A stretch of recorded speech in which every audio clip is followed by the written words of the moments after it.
Hello, Alan Stevens here. Today we're going to have a little look at the technique for replacing the background of a photograph with another. I've loaded two photographs into Photoshop. One is of a sky and the other is of New York. What I'm going to do is to take the sky over to New York. The reason for this is that we can then have to change layers or move layers up and down, so that will be an extra thing that you could learn. So the first thing we need to do is to, on the notes which is supplied, we've selected both photographs and we should print through the print preview to have a copy of the originals. Now we make the New York the active photograph, and we will then change the background layer into a layer by double clicking. We can now either name the layer, or because we've only got two, we'll just say OK. You notice now that this is just a layer. Let me just move this down by here a second.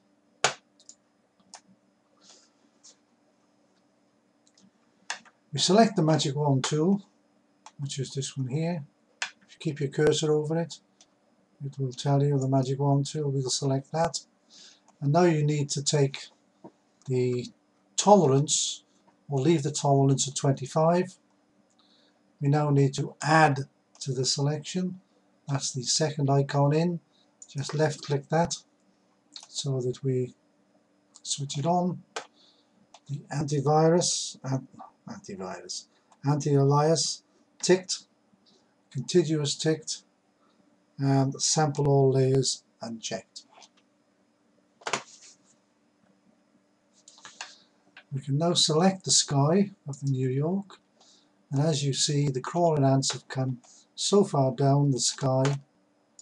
Now we can click and click and click and click all the sections. That is the sky. Taking care not to go over into the photograph, because if you click on the brown, that will select the building. All we need to do is to select the sky.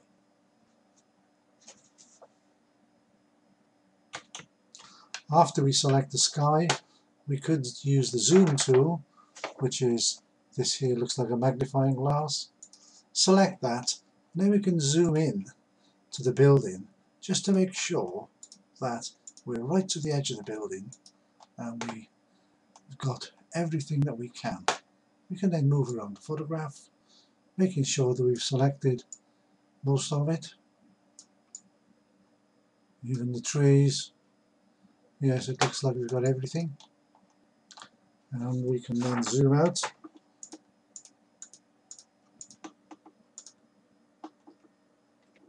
Just once more, there we are, back to where we started. Now if we, with the control key selected, press down, the X key on the keyboard is selected, and you'll see that the background disappears. Sometimes the crawling ants will still stay around the drawing. If they do, just need to go to select and then deselect. But as you see, deselect is grayed out, therefore we don't have any crawling ants. The next thing we need to do is to go over to the New York sky. So select that. Well, before we do that, one of the things that I would like to show you is that if we zoom in to the sky, let me just go back, I'll step backwards, so the crawling ants are still there. If we go and see the sky, if we don't, with the small parts of the building, if we find that we don't think that the selection have gone in tight enough to the building, we can go up to the select, modify, expand, and you can expand by however many pixels you feel that you want to expand by, but this is subjective. and you can say OK, and then if it's not enough you can go back and do the same thing, or come back and undo. But let's take this and I'll exaggerate this for a moment and just put 3. If I say OK, you notice that the crawling ants have now moved into the building 3 times. Usually it's just 1 pixel. So let's go back to that. Step backwards, and if it's just 1 pixel, we need to go up to select, modify, expand, and we will just expand by 1 pixel. And you'll see that it's moved into the building. In fact, I don't think we really need it. So we just go to edit, step backwards, and be where we are. Right, let's just deselect the background again. I'll select the background so we get rid of it. And then let's zoom out to where we were. The next thing I need to do is to move this sky, the New York sky, over to New York. Now notice New York at the moment just has 1 layer down here. If we select the New York sky, then pick up the move tool, and if you press shift down, hold it down,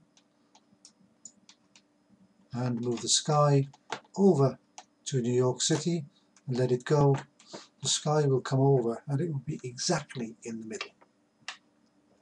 Notice we now have 2 layers with the sky laying on top of the layer. And we now need to move the bottom layer to the top so that hopefully we can then see through. There we go. And as you can see, we can see the sky in the background. So we've taken 1 background and put it, take 1 back from 1 image and put it on another. These are 2 layers in here, and we need to finish off. But if we're not happy with this, or we're happy with it, but like to save it as it is, we would normally go up to File, Save As, and we would save it as a Photoshop PSD file, as opposed to saving it as a JPEG. The JPEG is where we have a background and the layers are compressed, but in this case we would like to use it as a PSD file, and I will save it as that. Save. OK.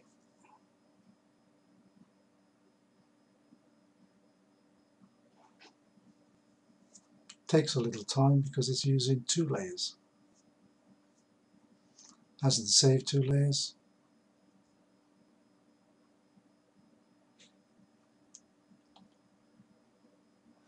There we are. Well, that's saved as a PSD file. That means to say that if we decided to come back and change this, we could.